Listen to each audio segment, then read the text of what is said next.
This is the first time I'm using my new phone to record a video, so I hope this looks good, just testing things out. I don't know if maybe I should close the blinds, who knows. Anyways, point of the video. Today, we're going to be going through every single MCU movie and adding one random character. I got a wheel thing where it spins around and the name is gonna show up. So I put in I don't know, a couple of characters, and once we get them, we have to somehow fit them into the story of the movie. I'm gonna explain how. Probably not gonna get through every single movie, but I'm at least try phase 1. So Iron Man 1. Okay, for Iron Man 1, we have to add Thanos. Now, I didn't really state the rules, so to be fair, we could just make him a post-credit scene, but come on, that's too stupid. That's cheating. So I think instead how we add Thanos to this movie somehow. This is gonna be so jarring. But I say we give Tony some sort of nightmare sequence or of the visions of the future or something of Thanos, so we can see Thanos coming to Earth and I'm trying to think of how this would go. I think he's gonna have visions. He'll see the Battle of New York. So that's set for that. So when people watch the Avengers, oh, that's what that was saying. We also see more stuff from the future, and eventually it's gonna make sense. And Thanos is kind of the reason Tony's dead, anyways. Well, but the Infinity, but Thanos was the reason how it happened. So it's building him up. Him and Tony have that beef as well, where Thanos somehow knows who Tony is. They never explain that, but you guys know what I'm talking about. So I actually think if we include him, Tony having visions of the future, or maybe Thanos is purposely sending Tony these visions, getting in his mind or something, he knows what's gonna happen in the future. I don't know, you can see something there.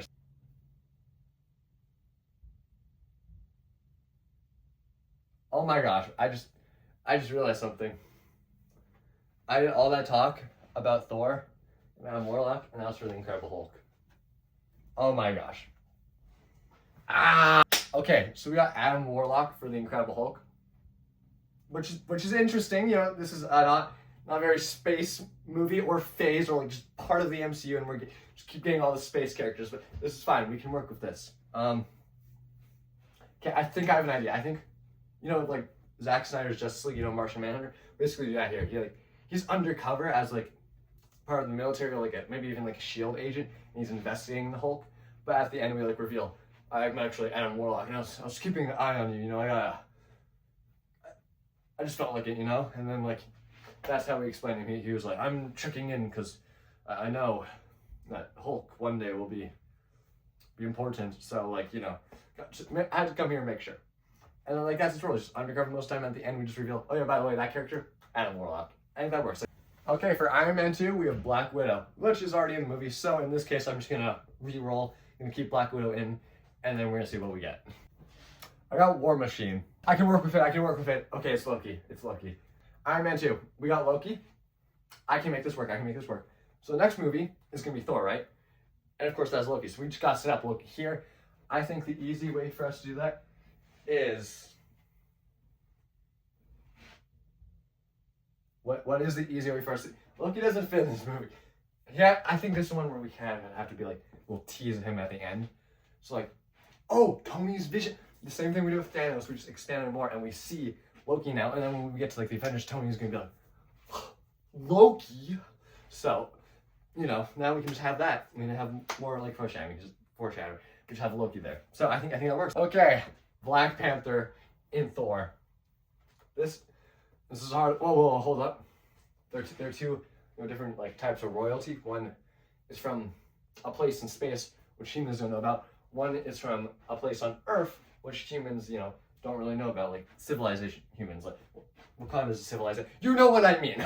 So, we just need to somehow combine both these worlds. So maybe Black Panther, T'Challa, he's gonna be sent on a mission. He's like, I need to, just prove I am worthy of this. So, there it is.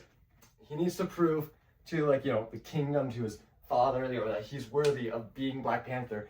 At the same time, Thor is trying to prove that he's worthy, and he wants to lift Mjolnir.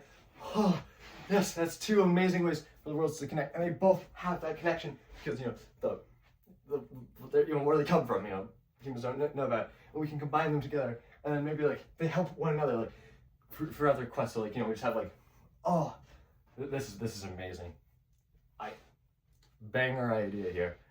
And I don't even think like Thor and Black Panther are like a common like duo, but like I honestly I could see that as like a good pairing. I think it's goated actually. Brilliant idea. Okay. Oh no. Captain America: The First Avenger. But we have to now include Hawkeye. Oh, okay. Oh, this is easy. Oh, when Steve wakes up, like he wakes up and then he's like, "What's going on?" And like the people are like, it's like he's in the shield place and they're like chasing after him. Just have like there like be a scene where Clint's there and he's like, "Hey, arrow, boing," like that, and him and Cap fight for a bit, and like Cap, like obviously like Wednesday runs out to Times Square. And he's like, oh, "I'm Chris Evans, I'm muscular," and he's looking at all the stuff, and then Nick Fury's like, "So, a little bit different now, am I right? Do you have this thing called an iPhone?" Okay.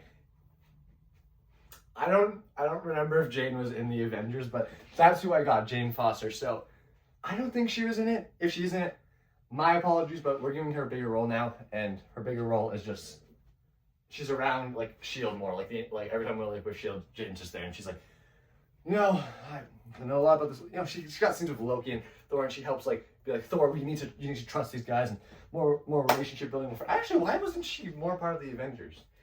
Or in it? I don't know if she was like. It would just made sense. She's just to be there, like with them. Whatever. I think she should have been there, and there we go. We can just have her character, be there. She's a scientist now, like working with Shield to, the Tesseract, and she's got to help Thor and bring down Loki. It makes sense. Okay, and we've now completed phase 1 with our new characters. We got the first Iron Man movie. We now got Thanos, Incredible Hulk, Adam Warlock, Iron Man 2. Loki, and then Thor, we had Black Panther, and then Captain America, we had Hawkeye, and now for Avengers, we just have Jane. And honestly, I thought this would be worse. I think this honestly, okay, maybe other than Adam Warlock, but I think this would honestly work well for the films. I think this honestly could even add to them. So that is the end of phase 1. I'm gonna start recording phase 2 now.